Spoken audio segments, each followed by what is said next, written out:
व्यसन या शब्दाची ही भीती वाटावी अशी परिस्थिती वाढली आहे. पूर्वी हे सगळं नव्हतं का? तर होतं. पण ते आपल्या घराच्या उंबरठ्यावर येऊन ठेपलंय. किंबहुना आपल्या घरात येऊ शकतं अशी परिस्थिती निर्माण झाली आहे. स्वातंत्र्य मिळाल्यानंतर त्याचा गैरवापर होत नाहीये ना, याचा विचार करणं गरजेचं आहे.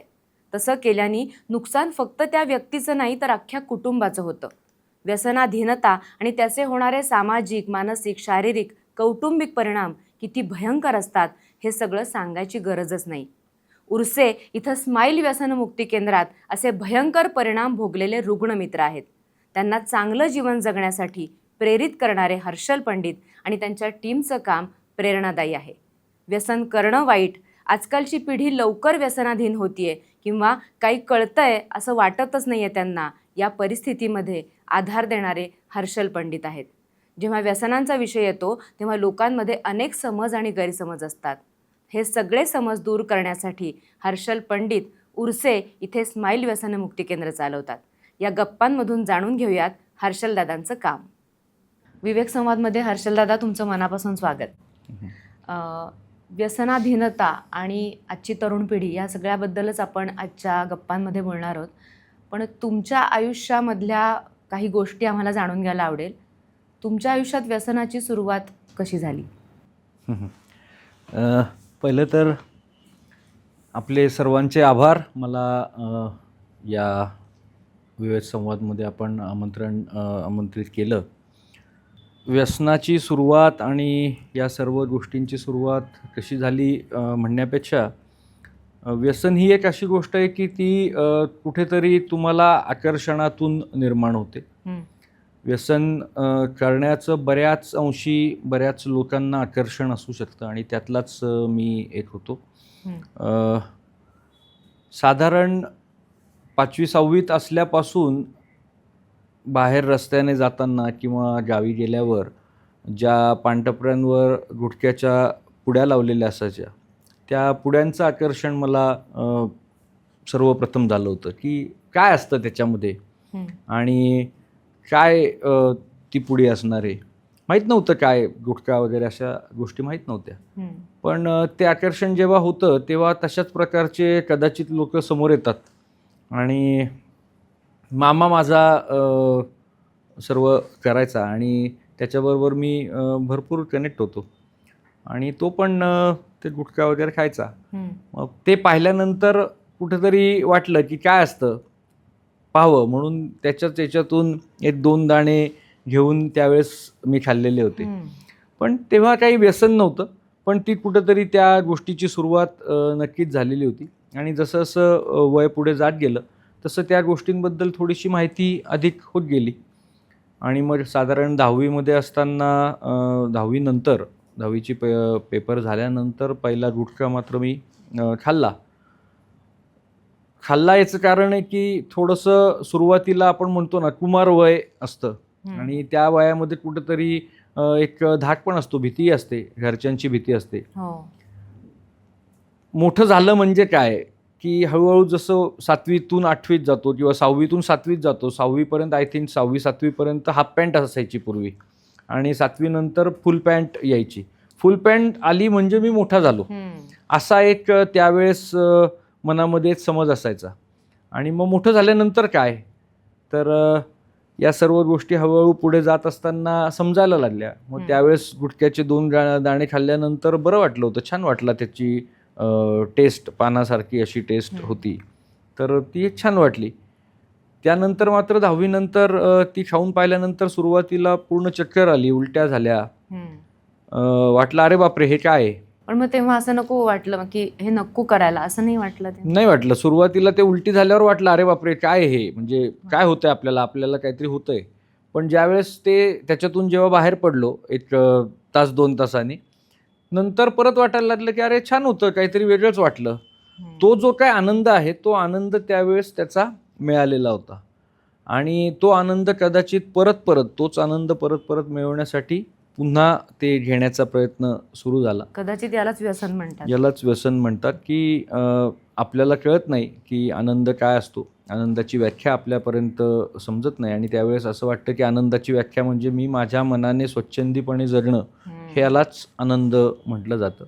पण पुढे जाऊन कळतं की आनंदाची नक्की व्याख्या काय आणि त्या आनंदाने तो जो काही नशा करून मिळालेला आनंद होता त्याच्याने काय नुकसान झालं हे पुढे जाऊन कळालं. पण तेव्हा हातातून वेळ निघून गेलेली होती. खरं आहे. आणि नंतर हळूहळू साधारण 10वीच्याच वेळेस मला म्हणजे एक तो किस्सा सांगावासा वाटतो. गैरसमज आणि कशा गोष्टी होतात, कसं माणूस व्यसनापर्यंत ओढला जातो किंवा ते करण्याच्या पाठीमागे जाऊ शकतो. मला 10वीच्या पेपरमध्ये कांजण्या झाल्या होत्या पूर्ण शरीरावर. हातावर वगैरे सगळे फोड होते. शरीरावर, तोंडावर फोड होते.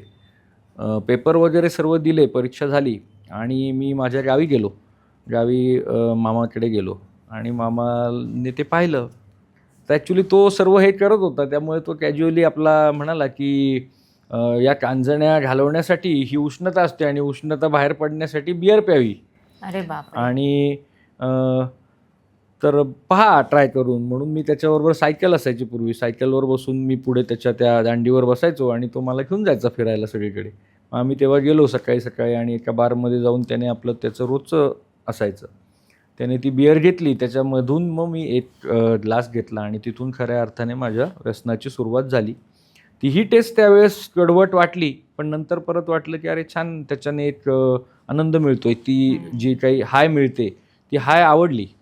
आणि मग टप्प्याटप्प्यात थोडं कधी 6 महिन्यातून, वर्षातून असं सुरू होतं. जेव्हा सर्व इंजिनिअरिंग झालं किंवा पेपर्स झाले त्याच्यानंतर मात्र मग मोठा झालेल्याचा आवेश अजून वाढला आणि मग ते व्यसन सुरू झालं. त्यामध्येही कोणाला काही माहिती नव्हतं. मामापर्यंत वगैरे या सगळ्या गोष्टी माहिती होत्या. हळूहळू घरातही समजायला लागलं होतं, पण एवढं असं फार काही व्यसनाधीन आहे ही गोष्ट काही नव्हती. अजून एक गोष्ट म्हणजे व्यसन करण्यासाठी आपली हुशारी, आपल्या आतमध्ये असलेले कलागुण आपण कसे वापरू शकतो याचं एक उदाहरण माझ्या बाबतीत आहे. मी कॉलेजला असताना घरातून लिमिटेड पैसे मिळायचे पॉकेट मनी म्हणून आणि त्याच्यामध्ये तर दारू मिळणं किंवा येणं शक्यच नव्हतं.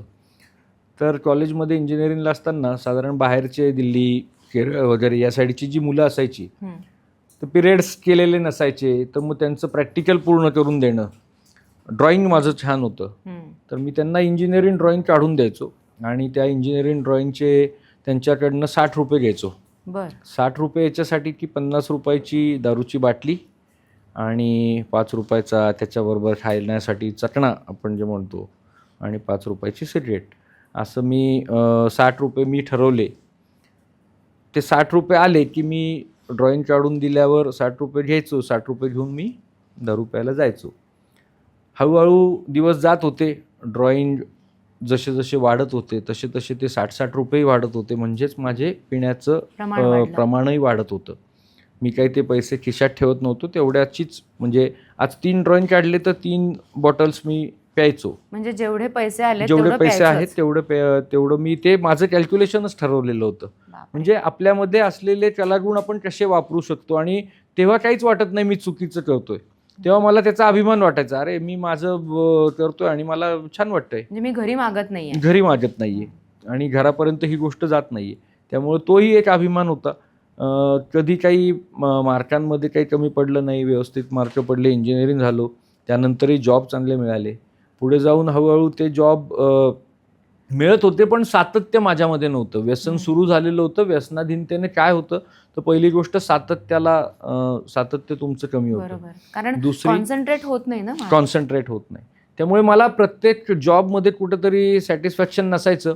6 महिने 7 महिने वर्ष झालं की मला वाटायचं की अरे आपल्याला सर्व आता हे समजलंय, आपण अजून दुसऱ्या नवीन कंपनीत ट्राय करू आणि मग तिथे आपल्याला जास्त पेमेंट मिळेल. म्हणजे स्वतःला काहीतरी शहाणं समजणं अशा प्रकारे ते सुरू होतं. मग मी जॉबही बदलायचो. 1000-2000 रुपये वाढायचे, पण ते 1000-2000 रुपये मी परत माझ्या व्यसनामध्येच घालवायचो. असं करत बरेच दिवस गेले आणि 2008 साली चांगला माझा जॉब होता. सेंट्रल गव्हर्नमेंटला मी कामाला होतो, CIRTमध्ये. आणि तेव्हा पूर्ण व्यसनाधीन झालेलो होतो. चांगला पेमेंटही मिळत होता, पण त्याचा कुठेही उपयोग होत नव्हता. आणि घरच्यांनी मग त्यावेळेस विचार केला की याला कुठेतरी थांबवलं पाहिजे, याला आपण उपचार दिले पाहिजेत. आणि त्यांना थोडासा उपचारांचा अवेअरनेस झाला. त्यामुळे त्यांनी मला पुण्याच्या येरोड्याच्या मुक्तांजन व्यसनमुक्ती केंद्रात त्यांनी मला त्यावेळेस ॲडमिट केलं. असा माझा तिकडेच हा मी येणार होते की आई वडिलांना हा खूप मोठा धक्का असतो की आपला तरुण मुलगा ज्याच्यावर आपण संस्कार केलेत, कारण आई वडील मुलांवर चांगलेच संस्कार करतात. खरंय. शक्यतो कुठलेही वडील असं म्हणत नाहीत की चल आता आपण दारू पिऊ. हो. अशी उदाहरणं आहेत, पण एक जनरल बघायला गेलं तर तुमच्या आई वडिलांना काय धक्का बसला होता जेव्हा आपला मुलगा इतका विचित्र अवस्थेत चाललाय, एका गर्तेत चाललाय? ॲक्च्युली त्यांना बसलेला धक्का व्यसन करत असताना आपल्याला समजत नसतो. तेव्हा आपल्याला ते दुश्मन वाटत असतात, तेव्हा ते चुकीचे वाटत असतात. त्यांना आपल्याला असं वाटत असतं की ते आपल्यालाच बोलतात आणि अ, त्यांनी मला कधी मला हव्या असलेल्या गोष्टी दिलेल्या नाहीत. म्हणजे सर्व दिलेलं असतं. हो. पण व्यसनी व्यक्तीचा हा समज होतो की त्यांनी माझ्यासाठी काहीच केलेलं नाही आहे. तोच समज माझाही होता. किंवा ना आणि असं होतं म्हणजे की तरुण मुलांमध्ये जेव्हा व्यसन लागतं तेव्हा आई वडील आपल्यासाठी करतात ते उपकार नसून ते त्यांचं कर्तव्यच आहे. कर्तव्य आहे असं वाटतं. हां. आणि हे बोललं पण जातं म्हणजे हो. की तुम्ही म्हणजे इव्हन इथपर्यंत जातं की तुम्ही जन्म कशाला दिलाय? तुम्हाला जर हे करायचं नसेल तर तुम्ही जन्माला कशाला घातलं? म्हणजे या वाक्यापर्यंत मीही स्वतः गेलेलो आहे. आणि यावेळेस त्यांना काय धक्का बसत असेल हे खरंच समजत नाही. आता जेव्हा आपण मागे वळून पाहतो तेव्हा विचार येतो की अरे खरंच त्यांना किती वाईट वाटलं असेल. जेव्हा अशा गोष्टी आपण त्यांच्याशी बोलत होतो, जेव्हा दारू पिऊन घरामध्ये येत होतो, जेव्हा त्या बेशुद्ध अवस्थेत घरात झोपत होतो, त्यांना काय वाटत असेल? म्हणजे मी त्या उदाहरणावरून आत्ता मी बऱ्याच लोकांना हे उदाहरण देतो की आईने जेव्हा 9 महिने पोटात ठेवलेलं असतं, तेव्हा तिने हे तर स्वप्न पाहिलेलं नसतं की माझा मुलगा पुढे जाऊन व्यसनी होईल. कधीच नाही. तिने खूप आनंदाने आणि खूप छान आशेने आपल्याला त्या पोटात सुद्धा वाढवलेलं असतं आणि पोटातून बाहेर आल्यावर सुद्धा तिने आई वडिलांनी दोघांनी वाढवलेलं असतं. हो. पण त्या गोष्टीची जाणीव व्यसनी व्यक्तीला कधीच होत नाही जोपर्यंत त्याचं काही नुकसान होत नाही. आणि आपण म्हणतो की त्यांना नक्कीच मानसिक आणि कुठेतरी त्यांना एक वाटत असतं घरच्यांना की अरे आपण संस्कार खरंच छान दिले, पण असं काय झालं? आपल्याच वाट्याला हे का आलं? किंवा माझंच काही चुकलं का? माझंच काही हे झालं का? माझ्या घरात तर मी एकुलता एक होतो. मला बहीण भाऊ कोणी नाही. आमच्या घरामध्ये कोणी व्यसन केलेलं नव्हतं. बाबा आमचे सर्वात त्यांच्या भावंडांमध्ये सर्वात लहान होते आणि त्याच्यामध्ये मी जरासा चांगला थोडासा अजूनही हुशार होतो. पण ज्यावेळेस मी व्यसन करायला लागल्यावर बाबांना जास्त करून तो एक धक्का होता की हा असा कसा झाला? आपण काय कमी पडलो? त्यावेळेस त्यांना कदाचित वाटत असेल की अरे याला याच्यासाठी काय करायचं? त्यांच्या परीने त्यांनी सर्व करून पाहिलं. म्हणजे पूर्वी अशा काही गोष्टी झाल्या की हात उचलणं, मारणं हे स्वाभाविक असायचं. काय करणार? तेही करून झालं. म्हणजे अक्षरशः भरपूर मारलंय मला, बांधलंय, घरातून बाहेर हाकलून दिलेलं, सर्व गोष्टी झाल्या. पण त्यावेळेस एक आपण म्हणतो ना की एक रग असते अंगामध्ये की मी त्यावेळेस म्हणायचो की अरे काही प्रॉब्लेम नाही, मी माझ्या जीवावर मोठा होऊ शकतो आणि तुम्ही मला नाही सांभाळलं तरी मी बाहेर पाहू शकेल. या याच्यात असंच घरातून त्यांनी मला 2008 साली बाहेर काढलं आणि मी याच आयुष्यात बाहेर गेलो की अरे आपण भरपूर कमवलेलं आहे, काय प्रॉब्लेम आहे, आपल्याला मिळतं पण आहे, जॉबही आपल्याला भोसरी MIDCत हवे तेवढे मिळू शकतात. हा एक आवेश माझा खूप होता. त्यामध्ये बाहेर पडलो आणि मग बाहेर पडल्यानंतर समजलं की आपण कितीही कमवलेलं असलं तरी ते घर असतं. आणि तिथून मग मात्र खऱ्या अर्थाने समजलं की फक्त ती आपली मस्ती होती, आपल्याला कोणीही बाहेर विचारणार नाही. आणि अक्षरशः परिस्थिती अशी झाली की मी रस्त्यावर राहिलो. म्हणजे घरातून बाहेर पडल्यानंतर बस स्टॉपवर झोपलेलो आहे आणि त्यातही घरच्यांनाच कुठंतरी काहीतरी वाटलं. त्यांनीच मला घरामध्ये आणलं. घरात आणून त्यांनी तोपर्यंत सगळ्या उपचारांची व्यवस्था आणि उपचारांबद्दल विचारून ठेवलेलं होतं. आणि मला म्हटले की आता तुला आम्ही ॲडमिट करू. तर ॲडमिटही म्हणजे ज्या दिवशी ॲडमिट झालो त्या दिवशी, त्याच्या आदल्या दिवशी मला चांगलं आठवतंय की घरी आल्यानंतर मी आईच्या मांडीवर डोकं ठेवून रडलो अक्षरशः. आणि मलाही थांबायचं होतं पण ते थांबता येत नव्हतं. ती शरीराची गरज बनलेली होती. त्यानंतर ॲडमिट झालो. ॲडमिट झाल्यानंतर मात्र घरच्यांनी पूर्ण ठाम डिसिजन घेतलेला होता की याला कितीही काही झालं तरी आपण घरी आणायचं नाही. कारण त्यांना मी त्या पिण्याच्या काळामध्ये 4-5 वर्षाच्या काळामध्ये एवढ्या इजा त्यांना केल्या असतील मानसिकदृष्ट्या की त्यांच्यामधून ते जातच नव्हतं. जे आपण म्हणतो ना की मारलेले वळ निघून जातात, पण आपण दिलेले शब्द, बोल हे हृदयात साठून राहतात. आणि जेव्हा आपल्या पोटचा मुलगा आपल्याला वाटेल तसं बोलतो तेव्हा नक्कीच त्या आई वडिलांना काय वाटत असेल नक्कीच. हे मी तर ते समजू शकते. त्यांच्या मनामध्ये नक्कीच त्या गोष्टी असतील आणि बाबांचा तर डिसिजन पूर्ण ठाम होता की काही झालं तरी आम्ही त्याला आणणार नाही. आणि मग मी वाट पाहायचो. 1 महिना 1.5 महिना झाल्यावर मी वाट पाहिली की मला येतील घ्यायला, पण आले नाही. आणि त्याच वेळेस मी समजलो की आता आपलं सगळं संपलेलं आहे. आपण खरंच घरातून पूर्णपणे बाहेर आहोत. फक्त एकच होतं की तिथे असताना डोक्यावर छप्पर होतं, खायला अन्न मिळत होतं.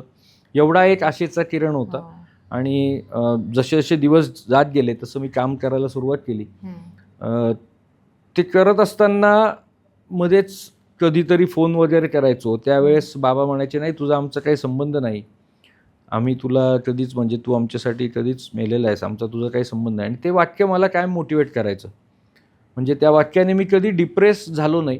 वाईट वाटायचं, पण डिप्रेस नाही झालो. ते वाक्य मला कायम मोटिवेशन देत गेलं, की अरे आपण खरंच चूक केलेली आहे आणि आपल्याला काहीतरी याच्यातून करून दाखवायचं आहे. आणि मग तो प्रवास माझा सुरू झाला.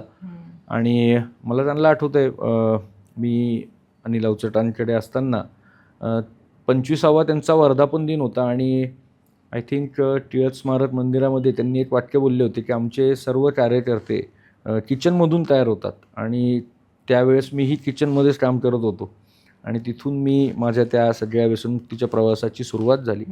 मुक्तांजनने पण खूप साथ मला दिली आणि बाहेर काढायला खूप मदत माझी तिथे झाली. म्हणजे आईवडिलांनी विचारणं बंद केल्यानंतर, घरात घेणं बंद केल्यानंतर जो काय आधार होता तो गेला. तिथलाच आधार होता. बरोबर. आणि म्हणजे अगदी आईसारखी मायापासून वडिलांसारख्या प्रेमापर्यंत सर्व मला तिथे मिळालं.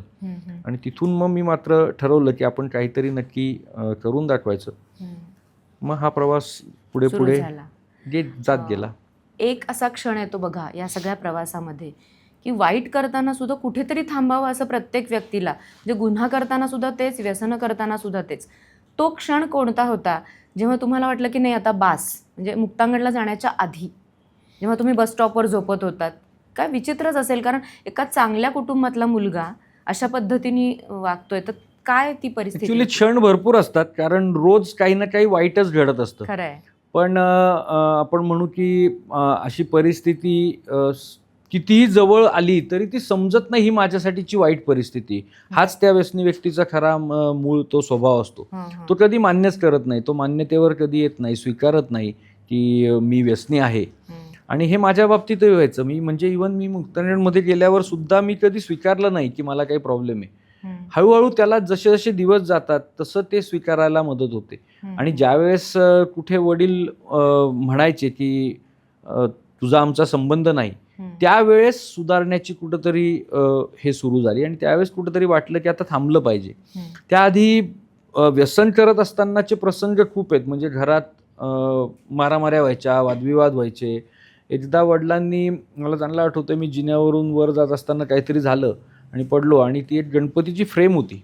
ती फ्रेम मला त्यांनी अक्षरशः मारली. पण तरीही मी उलट त्याचा प्रतिकार केला आणि उलट त्यांच्यावरच हात उचलला. मला तिथे समजलं नाही की अरे हे काय होतंय, ते असं का करत असतील. दुसरी गोष्ट, मी अक्षरशः म्हणजे रस्त्यावर असताना उदरनिर्वाह करण्यासाठी, दारू पिण्यासाठी मी स्मशानाच्या वाटेवर जाऊन स्मशानात येणाऱ्या प्रेतांवर टाकलेले पैसेसुद्धा उचलून मी माझा उदरनिर्वाह केलेला आहे. आणि तरीही वाटत नव्हतं की मी काही चुकीचं करतोय. मला तेवढी ती एक रग होती, मिळतंय ना माझं, मला मिळतंय. म्हणून मी म्हटलं की घरच्यांनाच कुठंतरी वाईट वाटलं, त्यांनाच कुठंतरी लाज वाटली, म्हणून त्यांनीच मला घरी परत घेऊन आले. त्यामुळे मी त्या गोष्टीला जास्त बोलण्यापेक्षा मी हे म्हणेल की घरच्यांनी माझ्यासाठी जे काही केलं त्याची जाणीव कुठंतरी तिथून सुरू झालेली होती. बरोबर आहे.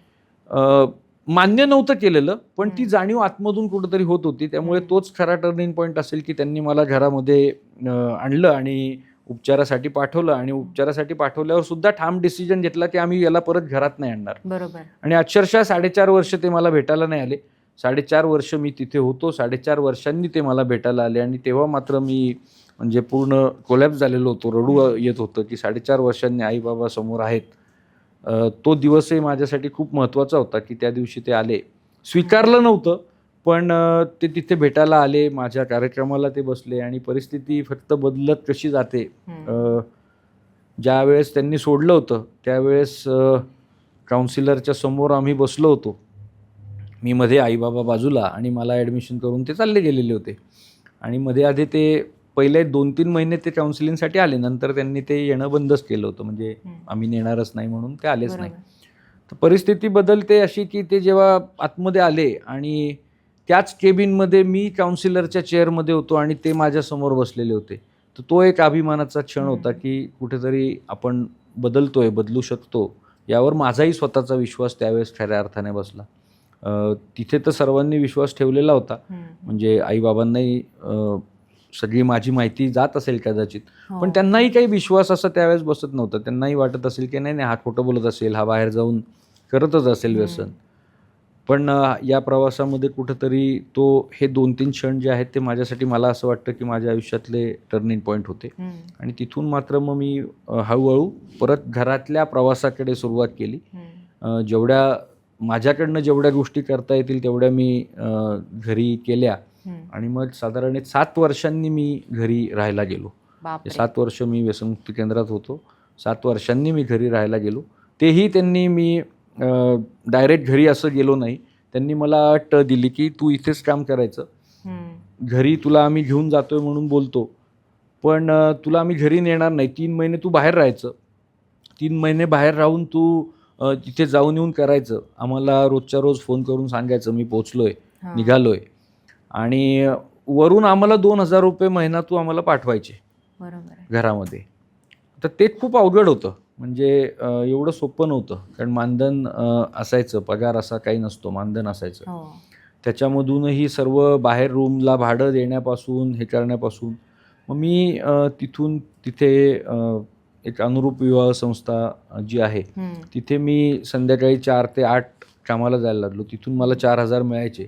मग मी 3,000 रूम भाडं आणि मुक्तांजनचं जे काही मानधन आहे असे सर्व साठवून हिशोब केला. हिशोब करून घरी 2,000 रुपये पाठवायचं ठरवलं. तर हिशोबामध्ये असं दिसत होतं की सकाळचं जेवण तर आपलं होतं आहे, पेट्रोल वगैरे सगळे भरून आपल्याकडे एक साधारण 2-3 हजार रुपये वगैरे असे राहत आहेत. तर मी अक्षरशः 3 महिने संध्याकाळी रोज 20 रुपयाचंच खायचं हे ठरवून मी 3 महिने काढले आणि 20च रुपयाचं खायचो. एक दिवस 2 वडापाव, एक दिवस 10 रुपयाचं दूध आणि 10 रुपयाची केळी, असं मी 3 महिने काढले. आणि ते 3 महिने गेल्यानंतर मग मी घरी राहायला गेलो. बापरे, म्हणजे एकीकडे 60 रुपये मिळतायत म्हणून बाटल्यांवर बाटल्या पिणारा हर्षल कुठे, आणि एकीकडे पैसे वाचवून आई वडिलांना पाठवणारा हर्षल.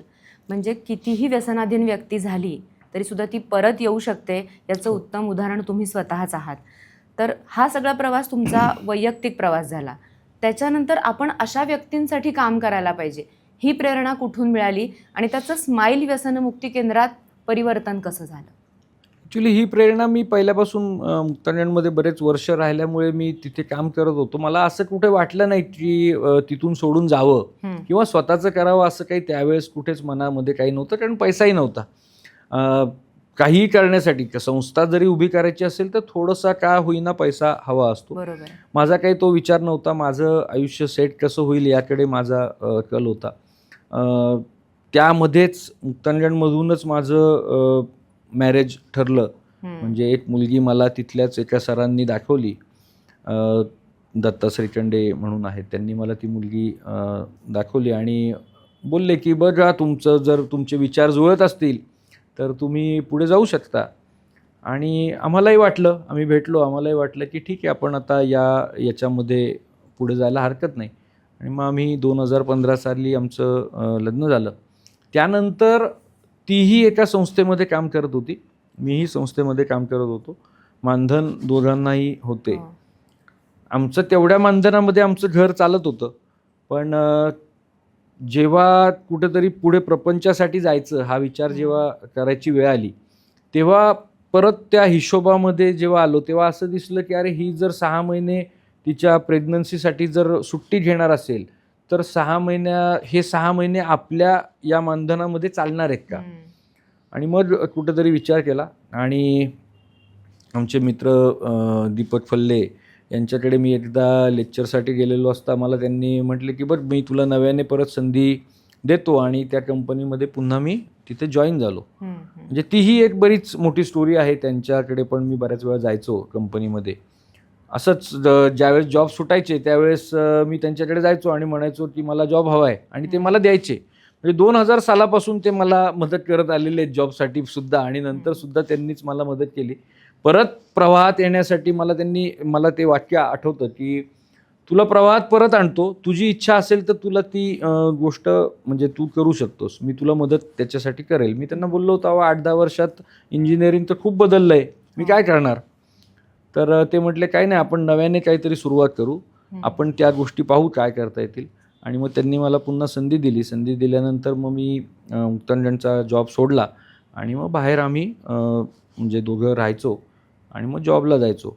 पण मध्ये मग करोनाच्या काळामध्ये सर्व गोष्टी थांबल्या आणि मीही बाहेर बऱ्याचशा व्यसनमुक्ती केंद्रात लेक्चर्स घ्यायचो.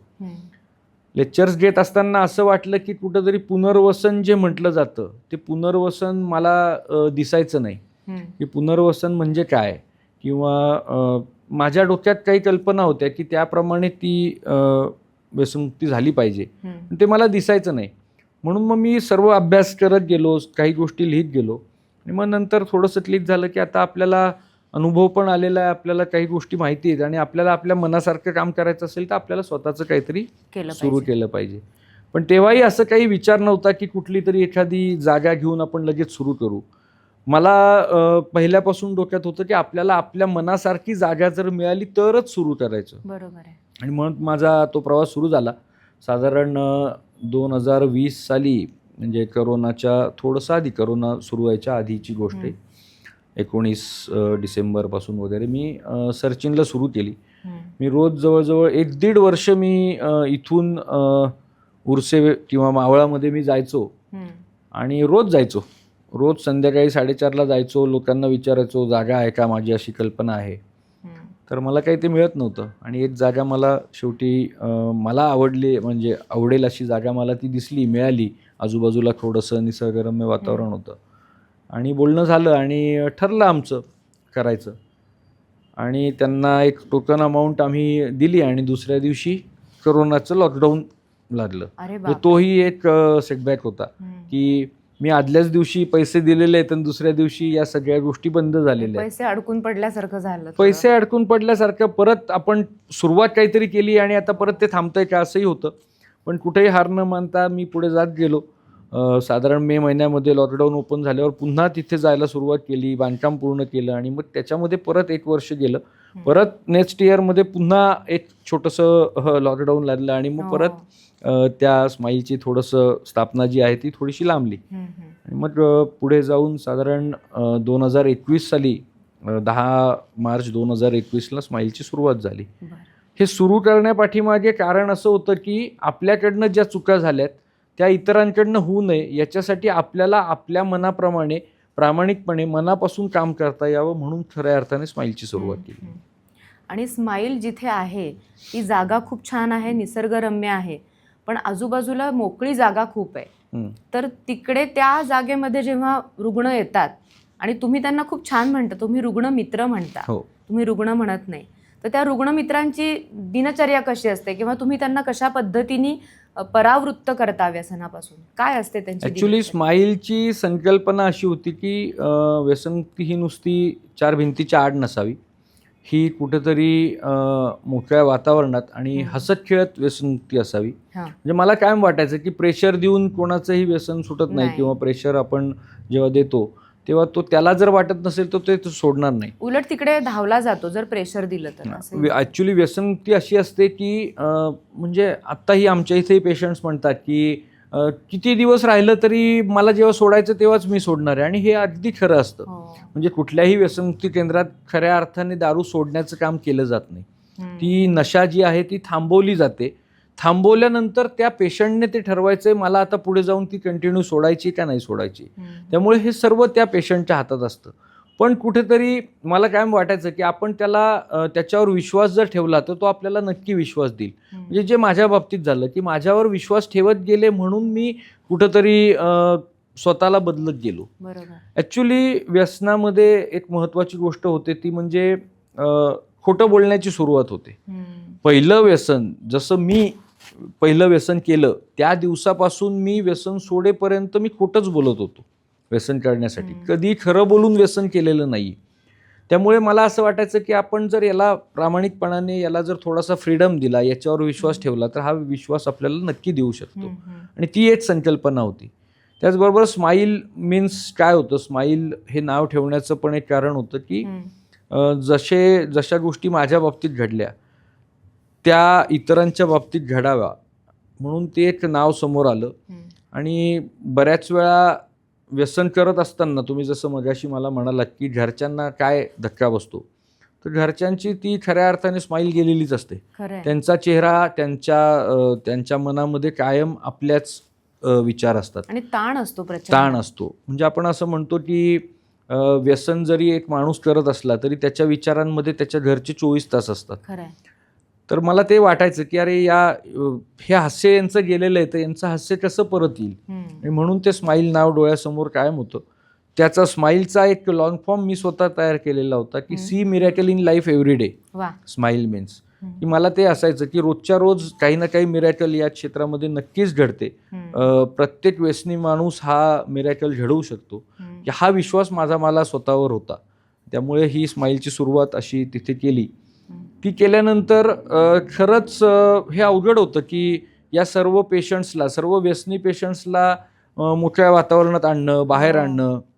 ती बिल्डिंग बांधताना झालेल्या काही चुका असतील, त्या चुका तेच पेशंट दाखवून द्यायचे. म्हणजे कोणीतरी पळून जाण्याचा प्रयत्न कर, बाहेर काढल्यानंतर होऊ शकतं. कोणाची मानसिकता असते की मला व्यसनमुक्ती केंद्रात ॲडमिट व्हायचं आहे. मी जर घरामध्ये छान सर्व माझं होत असेल तर कुठल्याच व्यसनी व्यक्तीला असं वाटत नाही की मला ॲडमिट व्हायचं आहे.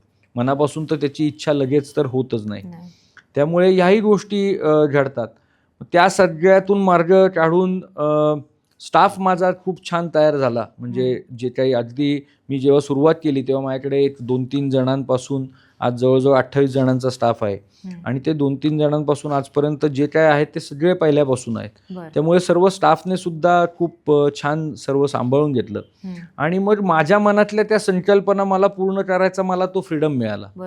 हळूहळू सर्व गोष्टी झाल्या. त्याला कंपाऊंड झालं, त्याला मी बाहेर काढायला सुरुवात केली. पाठीमागे विहीर आहे, विहिरीमध्ये मी पोहायला पहिली सुरुवात त्या लोकांना केली. आणि ते त्यांना बरं वाटायला लागलं.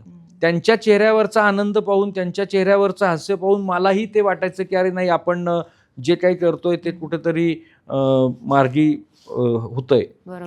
या सगळ्यामध्ये मग हळूहळू ट्रीटमेंट मॉडेल्स चेंज करत गेलो. 3 महिन्याचा ती प्रोसेस असते. त्याच्यामध्ये सकाळी उठल्यापासून संध्याकाळी 10 वाजेपर्यंत, रात्री झोपेपर्यंत बऱ्याचशा ॲक्टिव्हिटी ॲड केलेल्या आहेत. म्हणजे त्याच्यामध्ये सुरुवातीला 5:30ला उठवलं जातं. 5:30ला उठवल्यानंतर एक समऊर्जा म्हणून आम्ही एक प्रकार घेतो की समऊर्जा means tone of the day.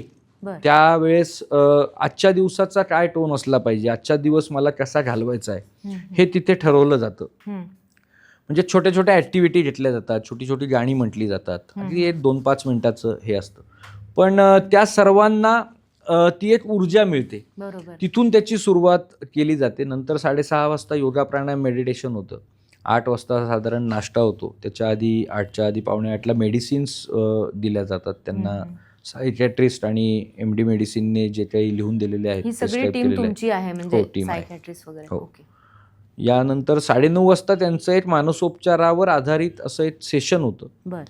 9:30 ते 10:30. यामध्ये व्यसन हा एक आजार कसा आहे, त्या आजाराचे काय काय गोष्टी असतात या सर्व त्यांना समजून सांगितल्या जातात सायंटिफिकली. नंतर 10:30 ते 12 वाजेपर्यंत थोडासा फ्री सेशन असतो, त्याच्यामध्ये काउन्सिलिंग होते. 12 वाजता पुन्हा सेशन्स होतं. 1 वाजता जेवण होतं. 2:30 वाजता पुन्हा सकाळी झालेल्या 2 सेशनवर आउटपुट सेशन होतं की तुम्हाला काय त्याच्यातून मिळालंय. 4:30 वाजता साधारण PT होते. ढोलाच्या तालावर आम्ही PT घेतो. 4:30ला PT होते. 6 वाजता 5 वाजेपासून 6:30 वाजेपर्यंत साधारण बाहेर पुन्हा गार्डनमध्ये खेळायला वगैरे सोडलं जातं, फिरायला सोडलं जातं. वॉर्डमध्ये त्यांच्या काही कॅरम्स वगैरे असतात. मग त्यांच्या एंटरटेनमेंटसाठीच्या गोष्टी आपण त्यांना त्या वेळामध्ये देतो. म्हणजे शक्यतो मोकळं वातावरण आणि आपण घरीच राहतोय असा फील त्यांना तुम्ही देता. कारण त्यामुळेच काय होतं की बंदिस्त जागी जर एखाद्या व्यक्तीला कोंडून ठेवलं तर ते कंपल्शन वाटून उलट त्रास होतो त्याचा. तसा न होता स्माईलमध्ये खरंच असं मोकळ्या वातावरणात ठेवण्याचा प्रयत्न हा. केला जातो. बरं. ऍक्च्युली लोकांना अजून जास्त मोकळं हवं असतं, हा. पण तेवढं देत नाही. कसं आहे की प्रत्येक पेशंटकडनंच अनुभव वेगवेगळे येतात हो. आणि तो पेशंट जेव्हा आपल्याकडे राहतो त्यावेळेस त्याची जबाबदारी ही आपली असते, कारण नातेवाईकांनीही आपल्यावर विश्वास ठेवून त्याला तिथे केलेलं असतं. हो. पण जेवढं जास्तीत जास्त आमच्याकडनं देता येईल, त्यांच्यासाठी जे काही करता येईल ते सर्व करण्याचा प्रयत्न आम्ही तिथे करत असतो. आणि दादा, तुमचा जो स्टाफ आहे ते सगळे पण मला वाटतं व्यसनमुक्त हो. झालेले आहेत, तर त्याबद्दलही सांगा. रिकव्हरिंग ॲडिक्ट्स आपण त्यांना म्हणतो, हा. की सर्वजण आधी व्यसनी होते आणि आता ते व्यसनातून बाहेर येऊन इथेच व्यसनमुक्तीसाठी काम करतात. असाच सर्व स्टाफ आहे. बरं. आणि एखादी अशी केस, तुमच्या इतके वर्ष तुम्ही काम करताय, म्हणजे जरी तुम्ही स्माईल आत्ता सुरू केलेलं असलं 20 साली, तरी त्याच्या आधीही तुम्ही काउन्सिलर म्हणून काम करत होतात. 20-25 हजार तरुणांना तुम्ही काउन्सिलिंग केलेलं आहे. तर या सगळ्याच म्हणजे या काळामध्ये अशी एखादी केस एखादी लक्षात राहिली, यशोगाथा असेल कदाचित, असा एखादा रुग्णमित्र जो आता खूप चांगलं काम करतोय, असं एखादं उदाहरण सांगा. अशी उदाहरणं भरपूर आहेत. आता जवळजवळ 18 वर्ष झाले मी काम करतो आणि सांगण्याचं एक अभिमान म्हणजे माझा पहिला पेशंटसुद्धा, म्हणजे 18 वर्षापूर्वी जो मला पहिला पेशंट मुक्तांगणमध्ये मिळालेला होता, तोही आज सोबर आहे. म्हणजे तीही एक मला कायम वाटत असलेली एक अभिमानाची गोष्ट आहे.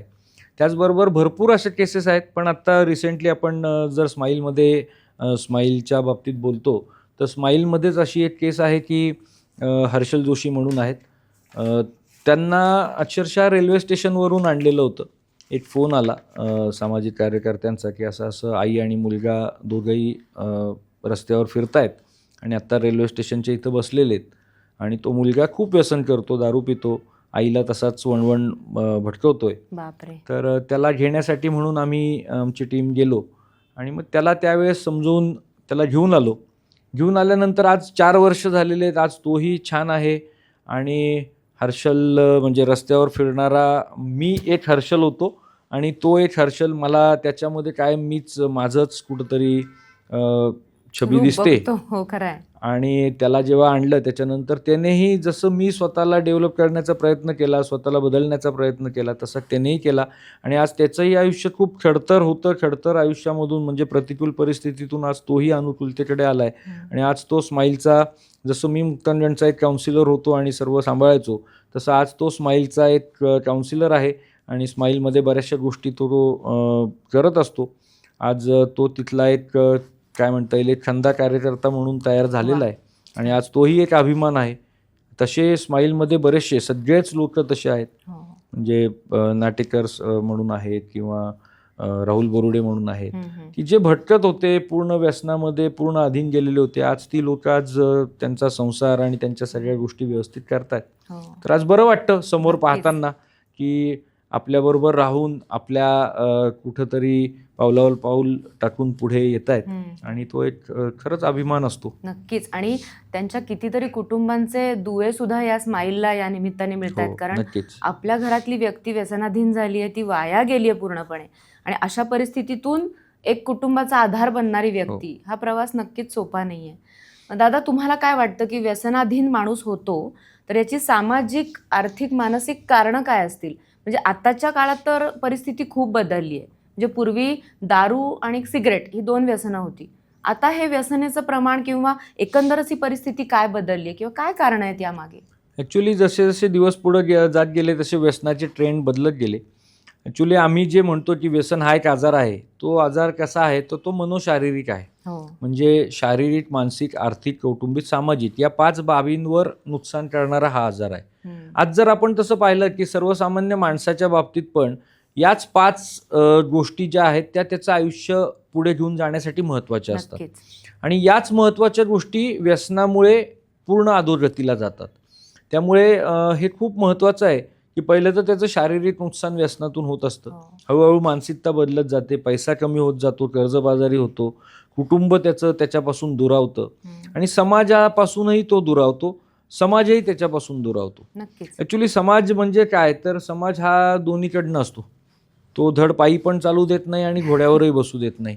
पण चालायचं आहे आपल्याला कसं चालायचं हे आपण ठरवायचं असतं.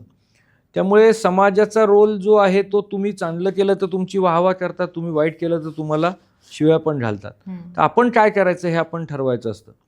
समाजाने बऱ्यापैकी म्हणजे तसं पाहिलं तर समाज ही एक अशी गोष्ट आहे की तो तुमचं व्यसन पूर्ण करायला म्हणजे ज्यावेळेस शारीरिक, मानसिक, आर्थिक आणि कौटुंबिक नुकसान होतं त्यावेळेस त्याच्या शरीराची गरज भागवण्यासाठी हाच समाज पुढे आलेला असतो.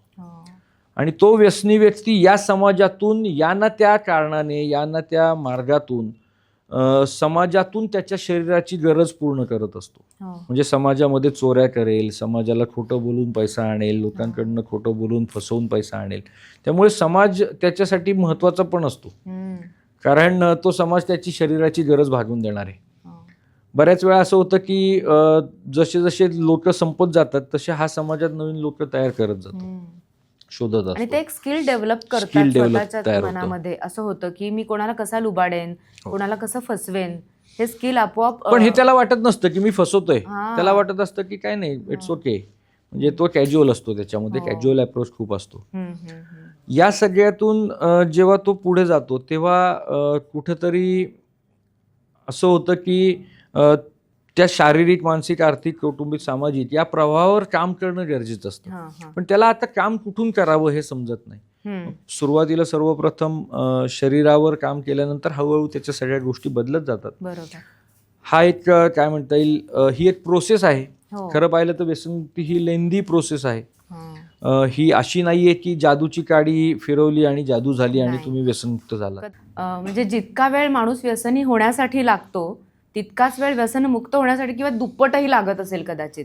हो, नक्कीच. म्हणजे आम्ही ते म्हणतोच की जेवढा व्यसनाधीनतेचा कालावधी होता त्यापेक्षा जास्त वेळ तुम्हाला कदाचित तुमचं सरळ रुटीन बसायला किंवा तुमच्यावर विश्वास ठेवायला पण लागणार आहे. हे नक्कीच होतं, कारण व्यसन करत असताना कसा वेळ निघून जातो हे समजत नाही. पण व्यसनमुक्ती करत असताना तुम्हाला स्ट्रगल करायचं आहे, तुम्हाला लोक मान्य करणार नाही आहेत, लोक तुमच्यावर विश्वास ठेवणार नाही आहेत, कारण आधी तुम्ही लोकांना फसवलेलं आहे. त्यामुळे सुरुवात तुम्हाला प्रामाणिकपणाने खरं बोलून करणं गरजेची, कारण ही आयुष्याची नवीन सुरुवात आहे. आणि कुठलीही नवीन सुरुवात करताना आपण खरेपणाने केली तर त्याचा मार्ग नक्कीच सुकर होत असतो. म्हणजे व्यसनी माणसाच्या बाबतीत एक म्हणता येईल की व्यसनाच्या जागी त्याची जिद्द रिप्लेस केली तर तो कुठलंही मिराकल घडवू शकतो, असं म्हणायला हरकत नाही. 100%. आता पुढचा माझा प्रश्न असा आहे की कुटुंबाची भूमिका किती महत्वाची आहे व्यसनी माणसाच्या बाबतीत? कारण खूप दुखावलेले असतात लोक, विश्वास ठेवत नाहीत, पण तरीही त्यांनी काय केलं पाहिजे?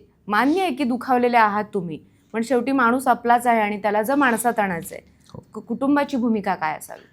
ॲक्च्युली सर्वात महत्त्वाचं म्हणजे ज्या वेळेस कुटुंबाला समजतं की आपला घरातला व्यक्ती, आपला जवळचा माणूस हा व्यसनाधीन झालेला आहे, त्यावेळेस खरं पाहिलं तर त्यांना काय करायचं हेच समजत नाही.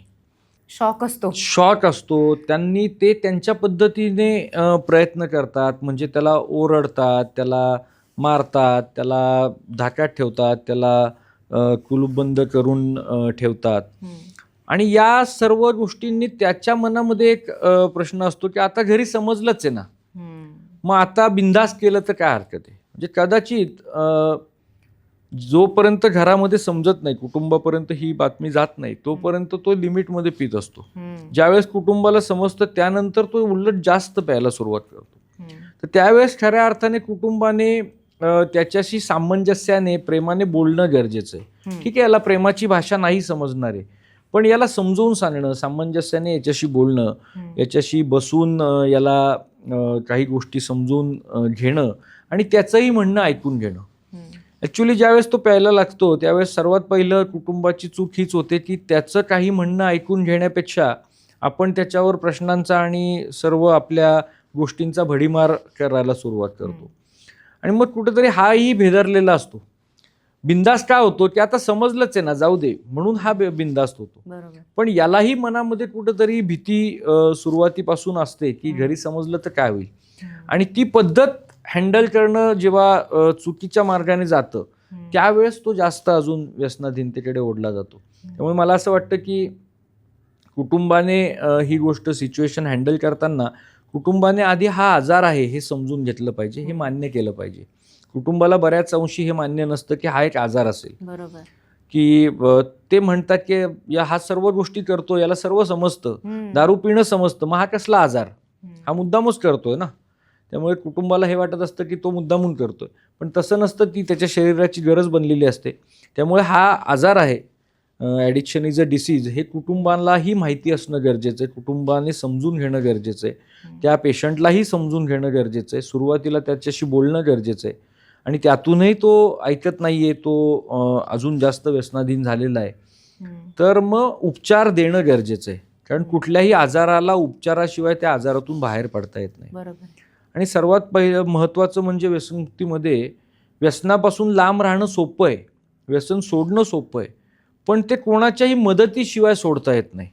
तो व्यसनी व्यक्ती जो असतो तो कायम म्हणत असतो की मला जेव्हा पाहिजे तेव्हा मी सोडेल ना, मला जेव्हा पाहिजे तेव्हा मी सोडतो, मला काहीच प्रॉब्लेम नाही, पण तो सोडू शकत नाही. त्यामुळे व्यसन सोडण्यासाठी सर्वात महत्त्वाचं आहे ते म्हणजे मदत घेणं. मग ती कुटुंबाची असेल, व्यसनमुक्ती केंद्रांची असेल, कोणी तुमच्यासाठी जो काही एखादा काउन्सिलर असेल, जवळचा व्यक्ती असेल, त्या प्रत्येक माणसाची मदत घेणं गरजेचं आहे. आणि व्यसनी व्यक्तीच्या बाबतीत हेच होतं की तो स्वतःला कधी खाली समजतच नाही, तो मदत घ्यायला कधी तयारच होत नाही. त्यामुळे बऱ्याच अंशी व्यसनमुक्ती केंद्रात येताना सुद्धा ते तयार नसतात, त्यांची मनापासून इच्छा नसते, इगो खूप हाय असतो. या सगळ्या गोष्टी आपण कुठंतरी घरच्यांनी सुद्धा समोर ठेवल्या पाहिजेत की म्हणजे सर्वप्रथम तर आजार आहे हे समजून घेऊन त्या आजाराबद्दल आपण सुद्धा शास्त्रशुद्धरित्या माहिती घेतली पाहिजे. बरोबर. आणि आता गुगल बाबा आहे, त्याच्यावरती अनेक गोष्टी आपल्याला मिळू शकतात. माझा पुढचा प्रश्न, आत्ताची जी तरुण पिढी आहे, म्हणजे तरुण म्हणण्यापेक्षा मी ॲडोलसंट मुलं सुद्धा म्हणेन, अगदी 9-10 वर्षाची मुलं सुद्धा आता व्यसनाधीनतेकडे जात आहेत. तर या सगळ्याबद्दल तुमचा अभ्यास काय आहे, किंवा तुम्हाला असे पेशंट्स किंवा त्यांचे आई बाबा भेटायला येतात का? हो, नक्कीच. ॲक्च्युली कसं आहे की पूर्वी एक 15-20 वर्षापूर्वी मोठं होण्याचं वय थोडंसं मोठं होतं. म्हणजे मुलगा 18 वर्षाचा झाला की मोठा झाला असं समजलं जायचं. मुलगी 16-17 वर्षाची झाली की मुलगी मोठी झाली असं समजलं जायचं. पण आता मोबाईल हातात असल्यामुळे म्हणजे गेल्या 10 वर्षामध्ये ही परिस्थिती खूप बदललेली आहे. व्यसनांचे ट्रेंड्स खूप बदललेले आहेत. मोबाईलमुळे हार्मोनल चेंजेस खूप झालेले आहेत. त्यामुळे कुठेतरी जसं तुम्ही म्हटलं की आजार समजून घेण्यासाठी गुगलवर आपण सर्च करू शकतो, तसंच ही मुलं व्यसन करण्यासाठी सुद्धा सर्चेस करतात. अरे बापरे. म्हणजे तुम्ही जर सर्चेसची जर हिस्ट्री चेक केली तर तुम्हाला पर्सेंटेजमध्ये दिसेल की 70-70, 80-80% मध्ये तुम्हाला आकडा दिसेल की व्यसन कसं करावं, कुठलं व्यसन केल्याने काय त्रास होत नाही, असे सर्चेस झालेले आहेत. त्यामुळे ही मुलं तिथे जास्त ॲडव्हान्स झालेली आहेत. म्हणजे बऱ्याच वेळा आता जेव्हा त्यांचे पालक येतात आणि ते म्हणतात अहो तो काहीतरी करतो आम्हाला समजत नाही, बऱ्याच वेळा चिलीम त्यांच्याकडे सापडते किंवा माचीस सापडते, तर त्यावेळेस ती मुलं त्यांना म्हणतात की म्हणजे उदाहरण देतात की ऑस्ट्रेलियामध्ये, बाहेरच्या देशांमध्ये हे खुलेआम चालतं, तर मग आम्ही केलं तर काय प्रॉब्लेम आहे, असं मुलं म्हणतात. मुलं पालकांना म्हणतात. ॲक्च्युली काय झालंय की पाश्चिमात्य संस्कृती जशी जशी वाढत गेली, येत गेली, तशी ती आपलीशी आपण खूप करत गेलोय. म्हणजे इवन पालक सुद्धा घरामध्ये आपण जे म्हणतो ना की बरेच पालक म्हणतात आमच्या घरात फ्री वातावरण आहे. फ्री वातावरणाची संकल्पना काय हे पण पालक सुद्धा विसरलेले आहेत की फ्री म्हणजे काय, कशामध्ये फ्रीडम ठेवायचं आहे. म्हणजे बऱ्याच वेळा अभिमानाने पालक सांगतात की आम्ही घरामध्ये सर्व एकत्रच घेतो, आम्ही शनिवार रविवार एकत्र बसतो आणि एकत्र पितो, आम्ही त्याला पण ती देतो. आणि अभिमानाने मिरवण्याची गोष्ट आहे असं वाटतं. आता ही ॲक्च्युली अभिमानाने मिरवण्याची गोष्ट खरं नाहीये, पण त्यांना असं वाटतं की सगळं बदललंय, स्टेटस बदललेलं आहे, आपलं संस्कृती बदललेली आहे, आपण बऱ्याचशा गोष्टी IT मध्ये काम करतो, या सर्व गोष्टी आहेत. त्यामुळे कुठेतरी स्टेटसचा जो प्रकार आहे ना, तो एका चौकडी त्यांनी तयार करून ठेवलेला आहे. त्याच्याबरोबर आपण आपली संस्कृती विसरतोय हे लक्षातच येत नाहीये. कारण कुठेतरी आपण भारतासारख्या सांस्कृतिक देशात आपण जेव्हा राहतो तेव्हा आपण लहानपणापासून ज्या संस्कारात वाढलेलो आहे ते संस्कार आपण किती विसरलो, कसे विसरलो हे आपल्याला समजत नाहीये. व्यसनी होण्याचं सर्वात महत्त्वाचं कारण आहे की जिथं त्याचे संस्कार विसरतात तिथेच तो व्यसनाधीनतेकडे जातो. कारण संस्कारामध्ये आपल्या गुरुजनांनी, आईवडिलांनी कुठेही हे संस्कार लावले नाही की तू दारू पी, तू खोटं बोल, आणि हे सगळे संस्कार जिथं विसरले तिथंच या सर्व गोष्टी सुरू झाल्या. त्यामुळे पालकांनी पण खूप काळजी घेणं गरजेचं आहे. फ्रीडम जो आपण देतो, फ्री आहोत असं म्हणतो, तो फ्रीडम काय असला पाहिजे, त्यांची पण त्याची संकल्पना क्लिअर असली पाहिजे. पालकांनी सुद्धा या गोष्टीचा अभ्यास खरंच केला पाहिजे. म्हणजे मी तर कायम म्हणतो आता की गेल्या 2010 पासून जी मुलं जन्माला आलेली आहेत त्यांना वाढवणं तर फार मोठं आव्हान आहे. जेनझी. हो, जेनझी आपण आता नवीन शब्द जो आलेला आहे. तर आता त्याच्यामध्ये मोबाईल जो होता तो 2010 पर्यंत बऱ्यापैकी आपल्याला पण कळत नव्हता. पण त्याच्यानंतर जी मुलं जन्माला आली ती त्या आल्या आल्या त्या मोबाईलमधूनच त्यांचे फोटो बाहेर आलेले आहेत. तो मोबाईल त्यांच्या समोर आलेला आहे. तो मोबाईल त्यांच्या हातामध्ये आलेला आहे. म्हणजे अगदी दीड महिन्याच्या मुलाच्या हातात सुद्धा मोबाईल दिला जातो आणि तो मुलगा ते पाहतो, जेवत नाहीत म्हणून मोबाईलवर दिला जातो. त्यामुळे काय झालं की त्या मोबाईल मधूनच ते वाढायला सुरुवात झालेली आहे. म्हणजे ती घरातल्या संस्कारातून मुलं वाढली पाहिजेत, ती आता मोबाईलच्या संस्कारातून वाढायची सुरुवात झाली. त्यामुळे 2010 सालानंतर ज्यांचा जन्म झालेला आहे ते खरंच पालकांसाठी मोठं आव्हान आहे त्यांना वाढवणं. कारण त्यांना खूप गोष्टी लगेच मिळालेल्या आहेत. म्हणजे काही गोष्टी आपण मोबाईलमध्ये आता जर आपण पाहत असू तर आपल्याला सुद्धा वेळ लागतो शोधायला किंवा पाहायला. म्हणजे आपण अजूनही फार हँडी नाही आहोत. पण ही मुलं यांना काही द्या, हे पटापट त्या गोष्टी सॉल्व्ह करतात. तर तो एक मोठा प्रश्न निर्माण होणार आहे पुढे जाऊन. म्हणजे परिस्थिती अशीही होऊ शकते की आता सबस्टन्स ॲब्यूजचे पेशंट्स ॲडमिट होतात. पुढे जाऊन असं होईल की कदाचित मोबाईल ॲडिक्शन आणि बिहेवियरल ॲडिक्शनचे पेशंट्स ॲडमिट होतील. म्हणजे आत्ताही आहेत. आत्ताही लहान लहान मुलं आहेत की जी 17-18 वर्षाची मुलं आहेत. अगदी 12-13 वर्षापासून लोक येतात. पण आपल्याला ॲज पर रूल त्यांना त्या एवढ्या लहान वयामध्ये ॲडमिट करता येत नाही. मग त्यांना काउन्सिलिंग करून, त्यांना चाइल्ड सायकोलॉजिस्टकडनं त्या मुलांशी बोलून या गोष्टी आपल्याला थोडंसं हे कराव्या लागतात. पण त्याच्यामधून ती मुलं लगेच बदलतील असं नाही आहे. कारण घरातलं वातावरण पण तसं आहे. त्यामुळे घरातलं वातावरण बदलवणं, घरामध्ये पुन्हा काही संस्कारांवर येणं. जरी आपण आत्ताच्या स्टेटस आणि आत्ताच्या नवीन संस्कारांमध्ये नवीन भारत इंडियामध्ये आहोत, पण आपल्याला परत भारतामध्ये येणंही गरजेचं आहे. म्हणजे मी काय म्हणतो की इंडियाचा भारत परत झाला पाहिजे. आणि इंडियाचा भारत झाला तर बऱ्याचशा गोष्टी सॉल्व्ह होतील आपल्या. तुम्ही आत्ता म्हणालात फ्रीडम बद्दल, तुम्ही खूप छान बोललात. तर आत्ताच्या मुलांचा फ्रीडम बद्दलचे विचार काय, तुम्हाला काय जाणवतं? आणि मुलं आणि मुली दोन्हीही आता व्यसनाधीनतेकडे जात आहेत. तर याबद्दल काय सांगाल की तो फ्रीडम जो मिळतोय की मी कमवतीये किंवा मी कमवतोय तर मी व्यसन करेन, या पद्धतीचा जो ट्रेंड आता वाढत चाललाय त्याला खीळ बसावी यासाठी तुम्ही काय मार्गदर्शन कराल? ॲक्च्युली कमवतो आणि कमवते यापेक्षाही ते पुढचं झालं. फ्रीडम यांना आधीपासूनच हवा असतो. म्हणजे अगदी हे 10-12 वर्षाचे झाल्यापासून माझं मी करणार, माझं मी हे करणार, म्हणजे कुठल्याही गोष्टी न दाखवणं, हे तिथूनच खऱ्या अर्थाने सुरुवात होते. मित्रमैत्रिणींबरोबर बाहेर जाणं आणि मग नाईट आऊट हा एक आत्ताचा शब्द आहे. म्हणजे माझी मुलगी बोलते की आपल्या घरी नाईट आऊटसाठी मुलं येणार आहेत, मी काही कोणाकडे नाईट आऊटसाठी जाणार आहे. तर ते पटकन समजत नाही. आता ॲक्च्युली ती लहान लहान मुलं आहेत, पण तरी या सगळ्या गोष्टी त्यांच्यापर्यंत पोहोचलेल्या आहेत. आता फ्रीडम म्हणजे यांना काय हवा असतो, तर यांना यांच्या मनाने स्वच्छंदीपणे जगणं, कोणीही कुठलाही प्रश्न यांना न विचारणं आणि त्या प्रश्नांची उत्तरं आम्ही त्यांना द्यायला बांधील नाही आहोत असं यांना कायम वाटत असतं.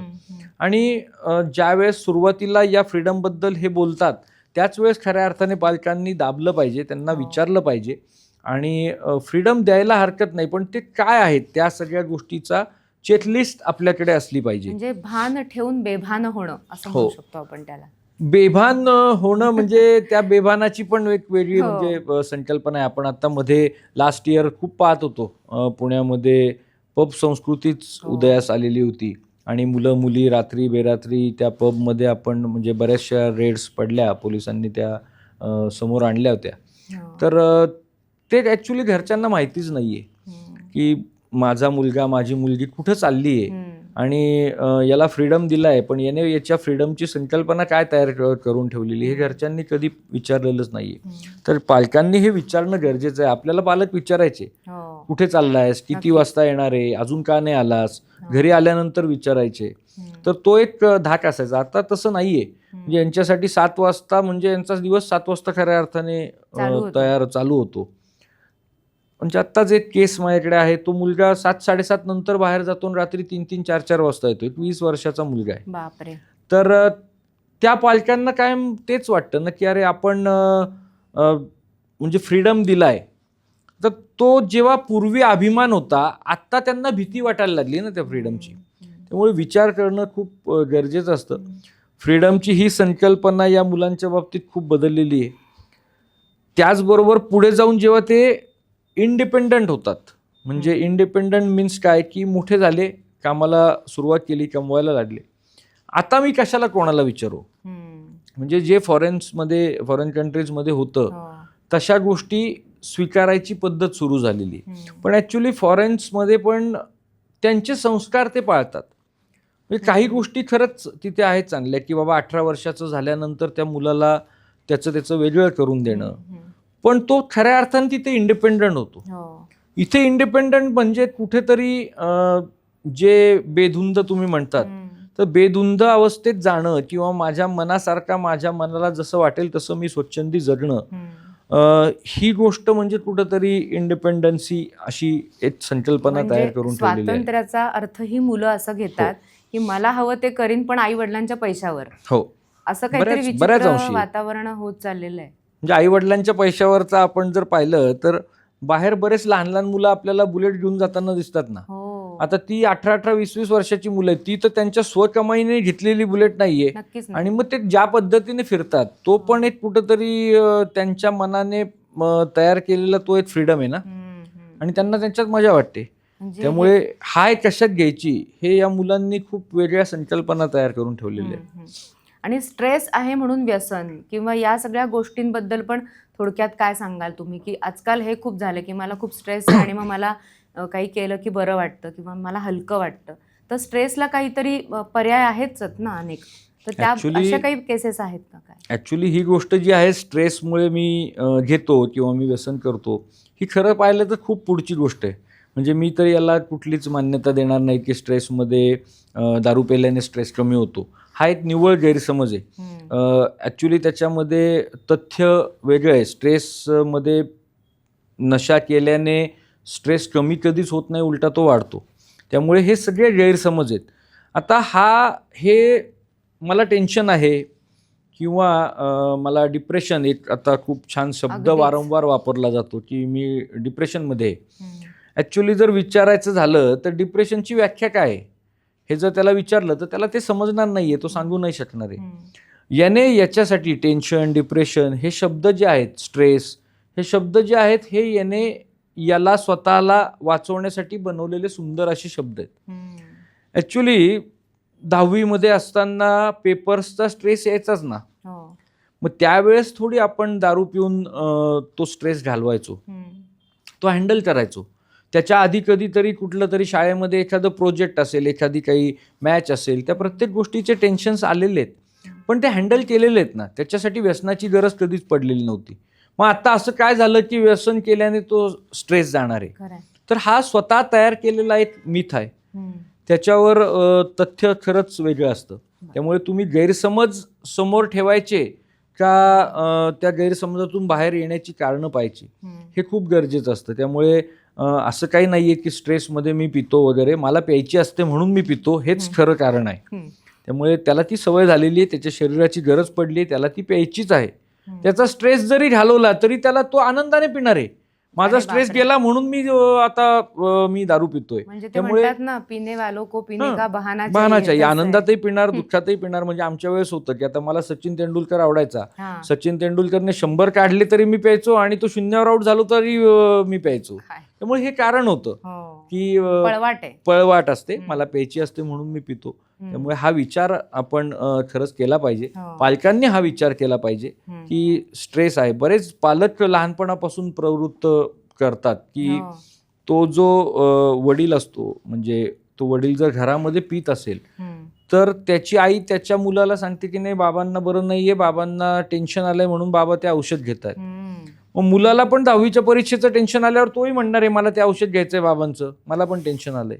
त्यामुळे आपण घरामध्ये काय ठेवतोय हे खूप महत्वाचं आहे. त्यामुळे याच्यामध्ये रोल 100% पालकांचा आहे. म्हणजे मी तर कायम बोलत असतो की व्यसनमुक्ती शक्य आहे, पण ती घरच्यांच्या मदतीने शक्य आहे. हो. जोपर्यंत घरचे बदलणार नाहीत तोपर्यंत मुलं बदलणार नाहीत. हे तेवढंच तथ्य आहे.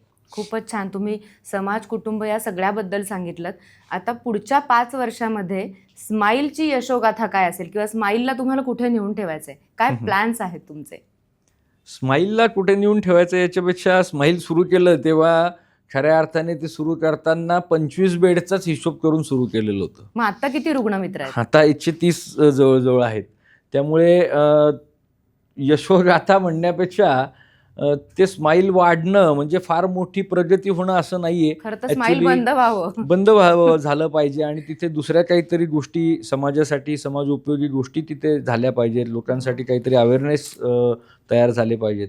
पण आज परिस्थिती अशी आहे तसं होत नाही. पुण्यामध्ये जवळजवळ 70 ते 100च्या आसपास व्यसनमुक्ती केंद्र आहेत आणि प्रत्येक केंद्रामध्ये त्यांच्या त्यांच्या कॅपॅसिटीनुसार फुल असे पेशंट्स तिथे आहेत.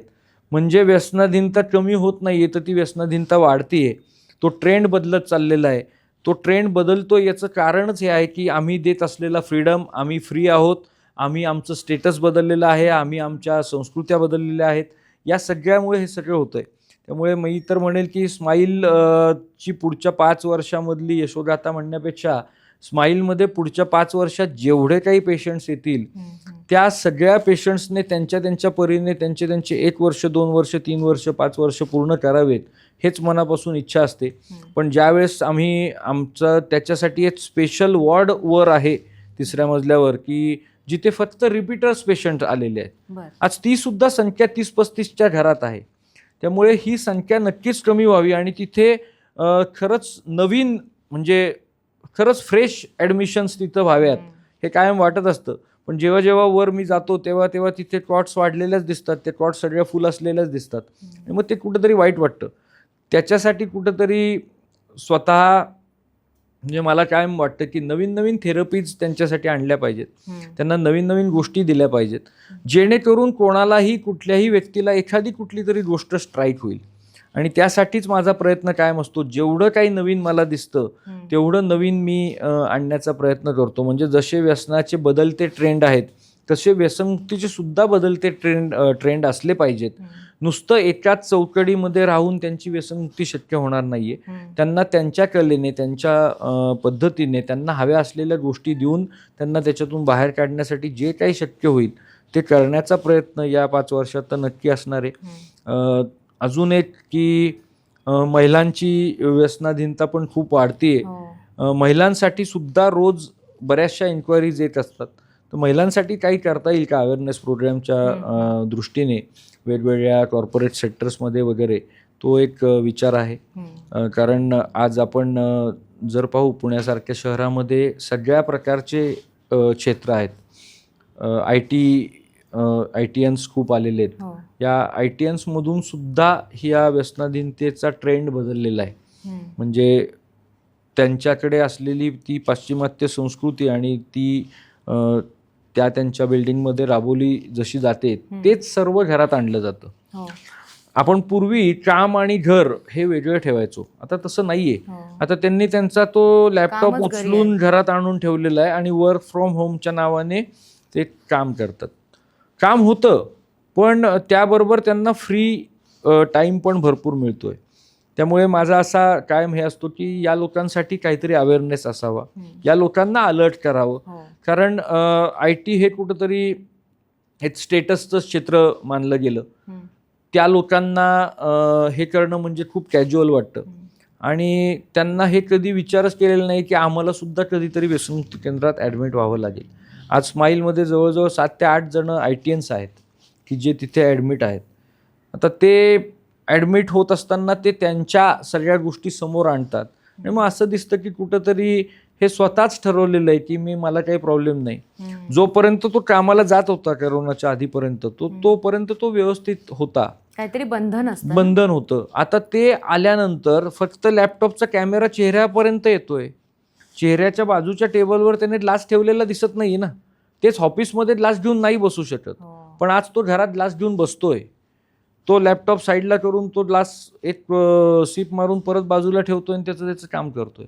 त्याला असं वाटतं मी करतोय, सर्व काम करतोय मी, माझ्या ऑफिसचे प्रोजेक्ट्स पूर्ण करतोय, पैसे मिळतात. पैसे मिळत आहेत, घर सांभाळतोय, घरामध्ये सर्व कमी पडू देत नाहीये, मी काय कमी करतो. त्यामुळे हे जे काही हा विचार बदलत चाललेला आहे, या विचारापर्यंत मला पोचायचं आहे. मला असं वाटतं कायम की आपण प्रत्येक व्यसनी माणसापर्यंत पोचावं, पण ते माझ्या एकट्याचं काम नाही नक्कीच. त्यासाठी अशा तुम्हासारख्या सर्व लोकांची, चॅनल्सची, आमचे सर्व कार्यकर्ते जे जे व्यसनमुक्ती क्षेत्रात काम करतात, या सर्वांच्या मदतीनेच हे शक्य होऊ शकेल. नक्कीच. म्हणजे असं म्हटलं जात होतं की 2020ला भारत महासत्ता होईल. 2020 झाली, 25 झाला. आता म्हणतात की 2047पर्यंत भारत खूप पुढे असेल, महासत्ताच्याही पुढे असेल. पण 2047पर्यंत भारत एवढा व्यसनामध्ये ओढला जाईल, हेही चित्र समोर दिसतंय. ते चित्र पाहून भारत सरकारने पण नशामुक्त भारत अभियान सुरू केलं आहे आणि त्यांचा असा प्रयत्न आहे की 2047पर्यंत भारत हा व्यसनमुक्त झाला पाहिजे. तर निदान त्या प्रयत्नासाठी तरी आपण काम करत राहावं, हे मला कायम वाटतं की हे एकट्याचं नसलं तरी सर्वांचं काम आहे आणि सर्वांच्या मदतीने हे नक्कीच शक्य होईल. कुठंतरी करोनाचा जसा अवेअरनेस सर्व पूर्ण जगाला झाला, तसा या व्यसनाचाही अवेअरनेस सर्व जगाला होईल आणि कुठंतरी लोक निदान पुढच्या, म्हणजे मी तुम्हाला म्हटलं होतं की 10 पासून 30पर्यंत हे जे काय आव्हान आहे, निदान 2030 नंतर ही परिस्थिती बदलेल आणि पालक त्या मुलांपर्यंत हे संस्कार पुन्हा द्यायला लागतील आणि पुन्हा इंडियाचा भारत होण्याचे काय मार्ग, मोकळे पावलं पडायला सुरुवात होतील, अशी आशा नक्कीच करू शकतो आपण. नक्कीच. हर्षल दादा, तुम्ही आज आलात आणि खूप मनमोकळ्या गप्पा मारल्यात, स्वतःचे अनुभव सांगितलेत, लोकांनी काय केलं पाहिजे, काय नाही केलं पाहिजे, हे खूप छान सविस्तर सांगितलं. तुमच्या सगळ्या पुढच्या कार्यासाठी खूप खूप शुभेच्छा आणि धन्यवाद. थँक्यू.